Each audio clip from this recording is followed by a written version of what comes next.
El hecho político se llama el 10 de enero. La juramentación de Nicolás Maduro para un segundo periodo desató reacciones internas y externas. Desató nuevas fuerzas. Y propició que la oposición se reencontrara con una política y la política. Mientras tanto, el gobierno sigue en lo mismo. Nicolás Maduro sigue en lo mismo. Los tres eventos ante el TSJ, ante la Fuerza Armada, y ante la ANC, lo confirman. Es la misma política. Es el discurso militar. Es lo que le queda a Maduro. Lo decía una fuente de la Cancillería que citamos el 13 de diciembre de 2018, y el tiempo le ha dado la razón. A Maduro lo alcanzó el 10 de enero sin una nueva propuesta política. Mantuvo la línea de mando y represión. Mantuvo el discurso militar, porque los militares son parte del poder, son el poder. Pero Maduro se juramentó y no convocó al país. Maduro fue a la ANC a hablar de economía y no sorprendió. O sí sorprendió, repitiendo lo mismo de otras veces, con lo cual está diciendo que la crisis se profundizará. Maduro va lento porque no puede ir más rápido. Por el contrario, en la oposición está cambiando casi todo. Cambió la percepción de la unidad. Cambió el rostro del liderazgo, pues hay una distancia enorme entre el anterior presidente de la Asamblea Nacional, Omar Barbosa, y Juan Guaidó, por ejemplo. Hay otro discurso y una política trazados por el nuevo presidente del Parlamento. Hay un despertar del activismo opositor, pues la conciencia siempre estuvo allí. Coinciden los dirigentes en avanzar con pie de plomo para no repetir los errores del pasado, y son las derrotas y el estar conscientes de tantas derrotas, lo que favorece también la línea planteada. En el gobierno, por su parte, subestiman a Juan Guaidó. Afirman que no es el líder que derrote a Maduro. Esperan que se desgaste. Un análisis del presidente de Datincorp, Jesús Seguías, señala que desde las elecciones parlamentarias de 2015 no habíamos visto tanta madurez y aplomo en la dirigencia opositora. Esto es un hecho relevante. Todas las decisiones que han tomado han estado signadas por la autocrítica, la rectificación, el acierto, y la claridad en el norte estratégico. Ya saben que la crisis se superará en un escenario de lucha férrea pero inteligente. Saben que las aventuras son claramente suicidas. Saben que el todo o nada no existe. Saben que el gobierno está debilitado pero la oposición también. Saben que hay que conducir la carreta sobre caminos sinuosos y empedrados, con muchos obstáculos, y evitar caer en el barranco. Esta sería la última caída. Puede ser mortal. Y en ello coinciden otros analistas. Que es la hora del realismo político. Dice Vladimir Villegas en su más reciente artículo: el camino entonces no es la quietud sino el realismo político, el asumir sin complejos que se debe forzar la barra y crear condiciones para una negociación política que conduzca a soluciones democráticas, pacíficas, constitucionales y electorales. Una ruta compleja, difícil, intrincada, y quizás más lenta, pero al final la más conveniente y generadora de estabilidad política, requisito de primer orden para la reconstrucción económica e institucional del país. Parecido lo que afirma César Morillo, en análisis publicado hoy mismo en Con Zapata, que Guaidó no decreta su asunción al poder pero tensa la cuerda. Es que Guaidó no puede apresurarse. No puede desesperarse. Dice Morillo que Guaidó sabe que está pulsando con una fuerza real, que Maduro conserva recursos aún suficientes para mantener una camarilla leal y seguir repartiendo cajas de comida a un pueblo hambriento, y sobre todo que mantiene el férreo respaldo de la cúpula militar, el más importante de los factores que lo mantienen mandando, aunque sea en precariedad. Esa fuerza es real, pero con muchos factores en contra como nunca antes. Es una fuerza real sin un plan político que convoque al país, que convenza al país. Sin embargo, es una fuerza real capaz de todo. Y creyéndolo así, la Asamblea Nacional, como un todo, lanza un primer mensaje de largo y diverso alcance.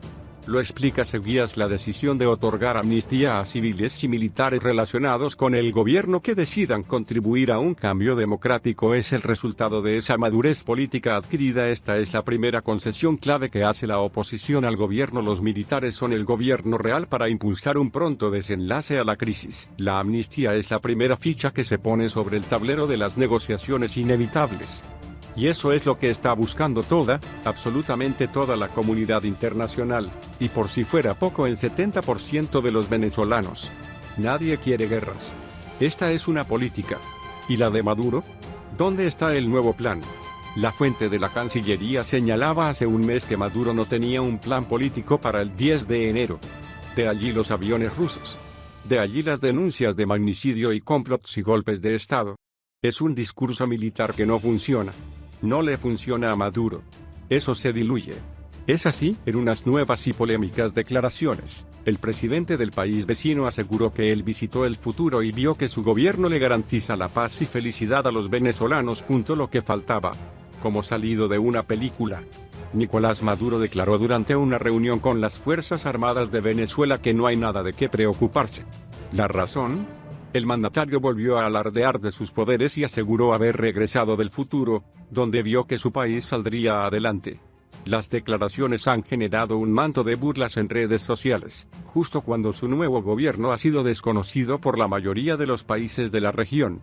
Maduro enfrenta, aislado y sin mayores respaldos, la crisis social, económica y política más fuerte que han vivido los venezolanos y la próxima semana será desconocido como presidente por el resto de países que decidieron endurecer la presión para que abandone el cargo que según la Asamblea Nacional ha ocupado ilegítimamente.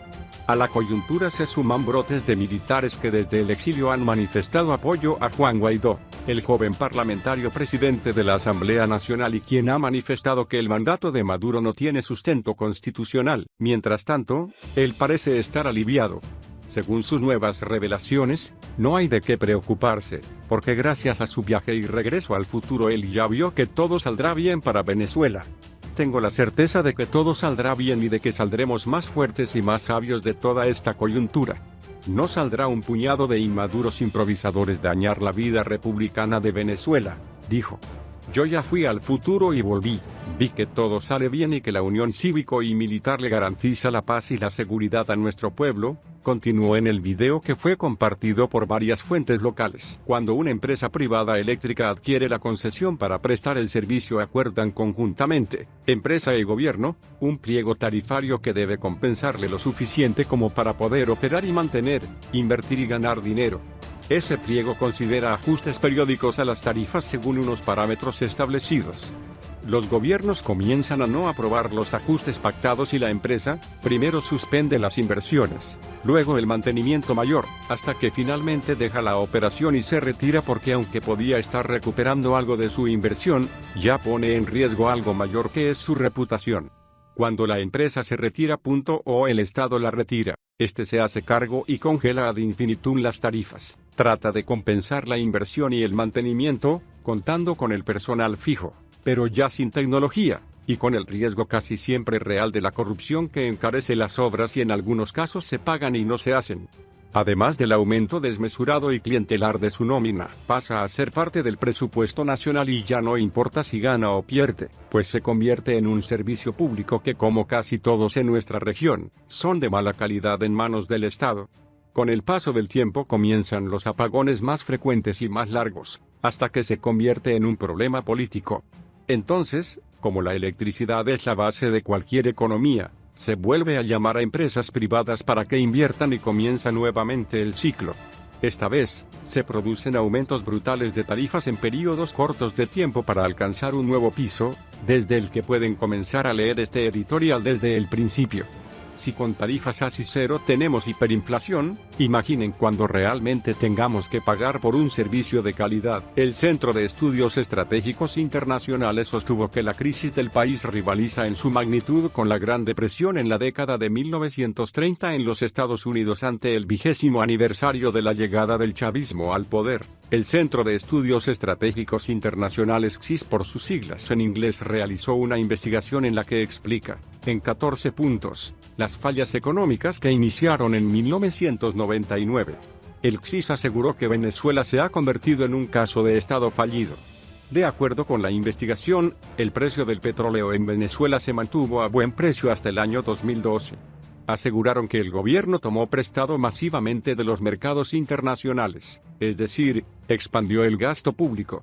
Señalaron que para la fecha, la población bajo la línea de pobreza y los programas sociales hicieron al régimen más popular, permitiéndole avanzar en su agenda populista. Explicaron que los buenos tiempos duraron poco, pues en el periodo 2012-2013, las malas gestiones económicas se empezaron a ver. Desde entonces se ha producido una depresión prolongada, que rivaliza en su magnitud con la Gran Depresión en la década de 1930 en los Estados Unidos. El XI sostuvo que para el año 2017, Venezuela dejó de producir porque la infraestructura económica había sido destruida y tampoco podía importar las materias primas que necesitaba para la producción. Como resultado, el país, que en la década de 1990 solía producir 70% de los alimentos que consumía e importar, ahora produce solo 30% e importa 70%.